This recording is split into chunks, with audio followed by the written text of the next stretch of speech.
तर मंडळी आज तुम्हाला हुबहू केदारनाथ सारखं दर्शन दाखवणार आहे, तर तुम्ही इथून एन्जॉय करा आता. जय हो शंकरा आदिदेव शंकरा तेरे जाप के बिना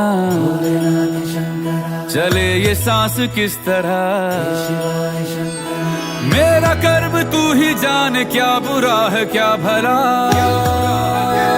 तर मग तुम्हाला आवडलं असेल तर आपण चलो आता देवीच्या दर्शनासाठी आई एकविरासाठी. तुम्ही पण आता इथून एन्जॉय करा. आई तुझं देऊल साजतई गुल्लाले डोंगरान ग गुल्लाले डोंगरान पालखीला नाचिन गुलाल उरवून चैताचे महिन्यान ग चैताचे महिन्यान ग आई तुझं देऊल साजतई गुल्लाले डोंगरान